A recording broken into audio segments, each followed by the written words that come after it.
تو ہمیں قمری سال دیا گیا۔ اس کی وجہ مجھے سمجھ آئی 2014 میں جب میں ناروے گیا، اور ناروے میں ہے اینڈ آف دا ورلڈ، شمال میں and of the world Norway میں ہے۔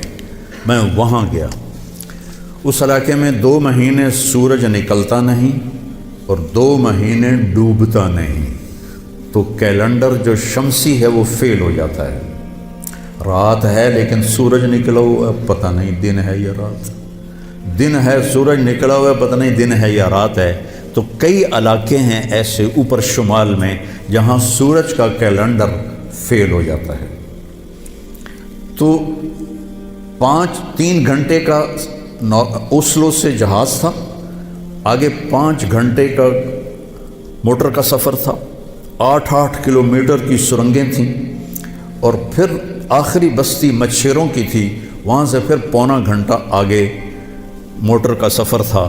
تو جب ہم وہاں پہنچے تو وہ جون جولائی سورج ڈوبتا نہیں، 1 اگست کو ڈوبنا شروع کرتا ہے، اور ہم 4 اگست کو پہنچے، اور شروع میں بس 1 تاریخ کو ایسے ڈوبتا ہے، ایسے نکل آتا ہے، پھر 2 کو تھوڑا سا وقفہ کرتا ہے، 3 کو تھوڑا سا وقفہ کرتا ہے۔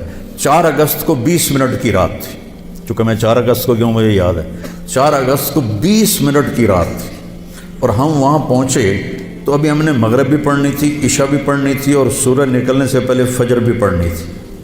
تو یہ ایک انوکھا واقعہ میرے ساتھ آیا ہے جو شاید ہی کسی اور کے ساتھ پیش آیا ہو، یا میرے ساتھ جو ساتھی تھے وہاں میں بھاگا، اور ریلنگ تھی اس کے ساتھ کھڑے ہو کر میں نے اذان دی۔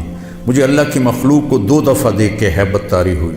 ایک ماؤنٹ ایورسٹ کو دیکھا کہ وہ پوری طرح ننگا تھا، چوٹی خالی تھی، دیکھ کر میں بالکل گم ہو گیا، جس کے کیل اتنے بڑے ہوں وہ اللہ کتنا بڑا ہوگا۔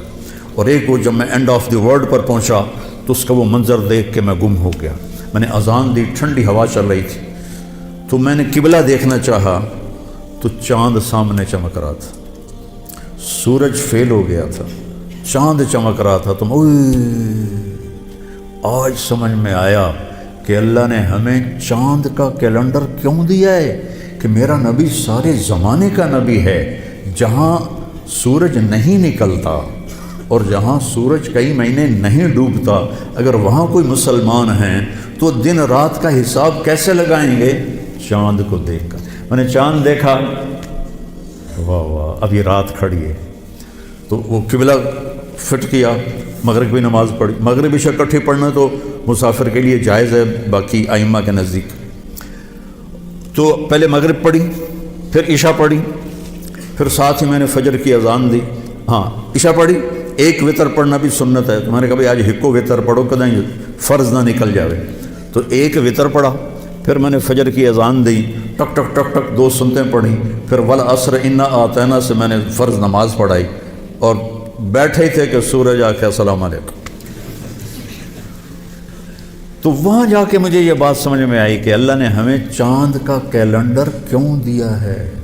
یہ کہیں بھی ناکام نہیں ہوتا، کہیں فلاپ نہیں ہوتا۔